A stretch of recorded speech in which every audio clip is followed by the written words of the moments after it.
Welcome to the show. I'm Billy Galligan, author. Let me start today by asking you to close your eyes and take a deep breath. Can you smell it? It's not the summer rain, and it's not the grass.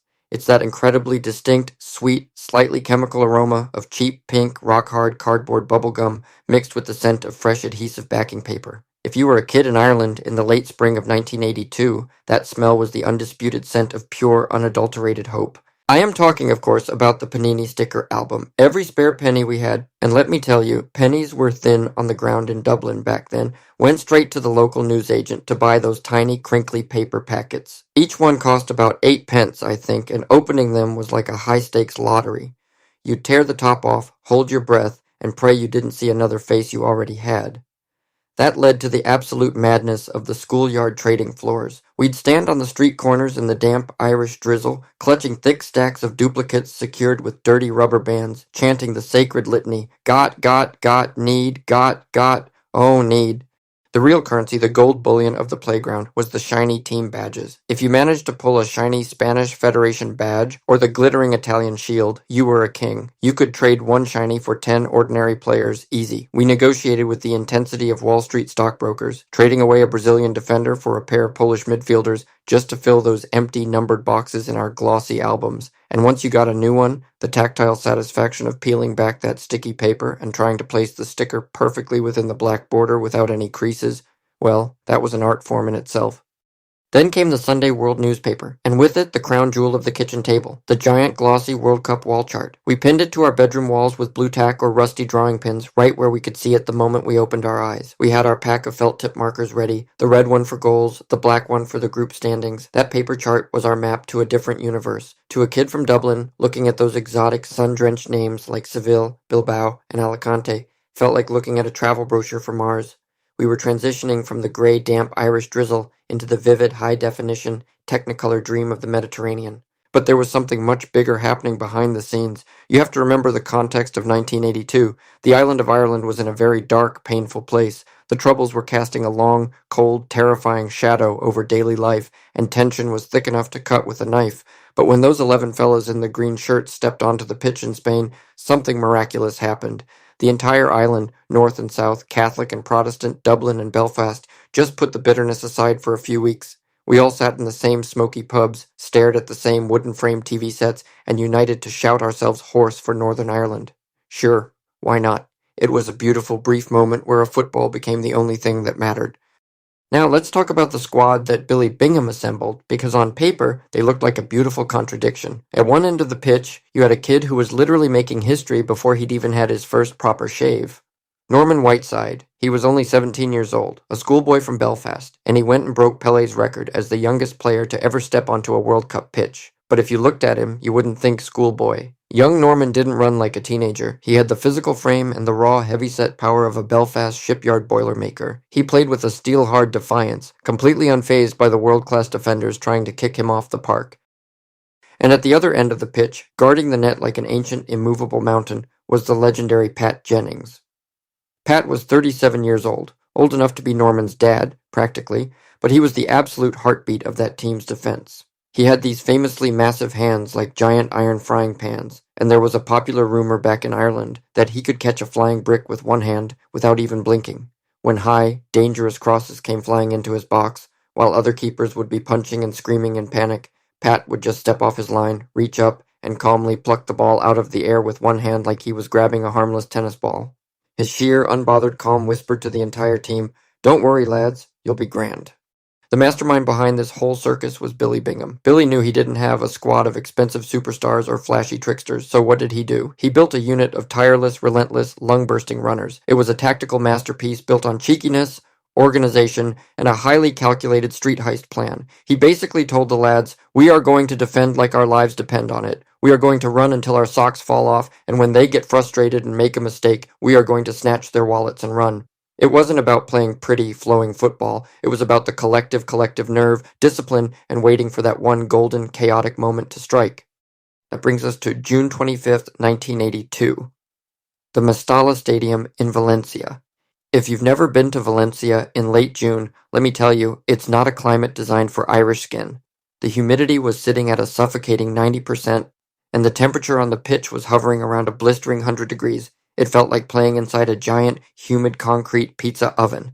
And then there was the noise. 48,000 fanatical, screaming, whistling Spanish fans had packed the stands, turning the stadium into a boiling cauldron of red and yellow. The hostility was deafening, a physical wall of sound designed to make the visiting team buckle before a ball was even kicked. But the green shirts didn't buckle. The first half was a brutal, grueling battle of survival. Every time a Spanish midfielder tried to build an attack, an Irish shirt was there, matching them tackle for tackle, block for block. We were throwing ourselves into every challenge, disrupting their rhythm, and turning the beautiful game into a messy, physical dogfight. The Spanish players were getting visibly frustrated, looking at the referee, looking at the bench, wondering why these stubborn fellas from the rain-soaked north wouldn't just lie down and let them score. We reached halftime at 0-0, exhausted, drenched in sweat, but completely unbroken. And then, just 2 minutes into the second half, the heavens opened up in the most unexpected way, the 47th minute. Billy Hamilton, who had been running his absolute socks off on the right wing, chases down what looked like a lost cause. He uses his blistering raw pace to completely burn past his Spanish marker. He reaches the goal line and whips a fierce, low, dangerous cross into the box. Luis Arconada, the Spanish goalkeeper who was highly rated as one of the best in the world, comes rushing out to intercept it, but under intense pressure, he can only get a weak, desperate, despairing flap at the wet ball. The ball drops. It's bouncing loose on the penalty spot, and sprinting into the frame like a freight train comes Jerry Armstrong. Jerry doesn't hesitate for a microsecond. He laces his boot right through that ball, smashing it low and hard, right through the legs of two recovering Spanish defenders, and straight into the back of the net.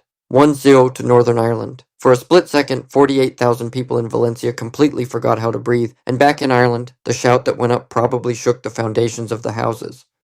But if we thought the hard part was over, the footballing gods decided to throw a massive wrench into the machinery.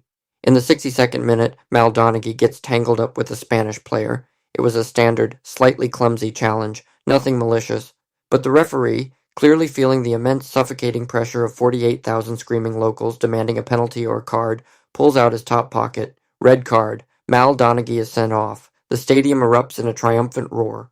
Northern Ireland is down to 10 men, with nearly 30 agonizing minutes left on the clock, playing against the host nation on their own pitch. What followed next wasn't just football. It was 30 minutes of pure, unadulterated, heroic Irish steel. It was the kind of defensive desperation that turns ordinary men into legends. Our lads were running on fumes, their faces bright red, their lungs burning from the humid heat, but they threw themselves in front of every single Spanish shot.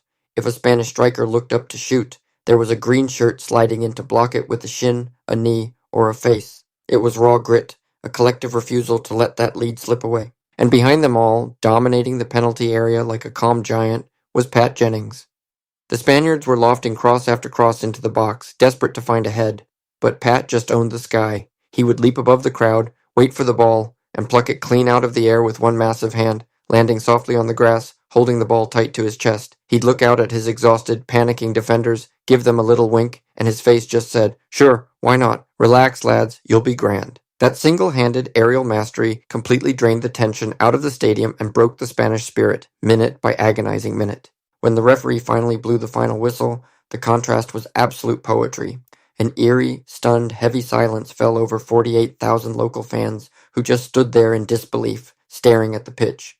But up in the highest, steepest corner of the Mestalla, there was a tiny, vibrant, roaring patch of green-clad fans. They were singing, hugging, crying, and their voices echoed off the concrete, carrying far into the warm Spanish night. 10 men had gone into the cauldron and pulled off the ultimate footballing heist. But the adventure didn't end in Valencia. That win put Northern Ireland top of the group, sending them marching into the second group stage. They played out a thrilling 2-2 draw with Austria, with Billy Hamilton scoring twice, before the journey finally came to an end in Madrid against a world-class French side inspired by Alain Giresse. And as for the rest of the tournament, well, Spain '82 became the stage for one of the greatest footballing resurrections of all time. Italy, who had practically crawled out of their group without winning a single match, suddenly woke up, and they woke up because of one man, Paolo Rossi. Paolo had just returned from a 2-year ban following a betting scandal. He looked rusty, sluggish, and completely lost in the early games. The Italian press was tearing him to shreds, calling him a ghost. But on the 5th of July in Barcelona, against arguably the most beautiful, flowing Brazilian team to ever grace a pitch, Zico, Socrates, Falcao, Rossi finally caught fire. He scored a magnificent hat-trick in a 3-2 epic that completely shattered the favorites. He became utterly unstoppable after that, a lethal poacher operating on pure instinct. He bagged 2 more against Poland in the semifinal, and then opened the scoring with a diving header in the final against West Germany in Madrid. In just a couple of weeks, he went from public enemy number 1 to the King of Italy, lifting the trophy and claiming both the Golden Boot and the Golden Ball. It was a tournament where the giants of Brazil danced, the hosts wept, and 10 men from a tiny green island proved that miracles do happen. That match is the perfect proof of why football history doesn't care about what is written on paper. It doesn't care about squad valuations, multi-million-pound transfer fees, or the clever, smug predictions of TV experts in cozy studios. When the whistle blows, all of that vanity just evaporates into the humid air. What matters is the size of the heart, the willingness to suffer for the man next to you, and the pure, unguided desire to win. That's what those 10 men showed the world in Valencia. And when I look back at it now, I realize how those childhood rituals connect the dots of a lifetime. The cheap pink bubble gum, the sticky fingers from peeling Panini stickers, the felt tip markers on the Sunday World wall chart. They weren't just silly games, they were the anchors of our memories, the quiet lineage of the beautiful game that we carry with us as we grow old. I started that summer as a kid staring at a chart on my bedroom wall, and I carry those 90 minutes of Irish steel in my heart to this very day. Thanks for listening to the World Cup of my mind. Until the next kickoff, keep your eyes on the ball.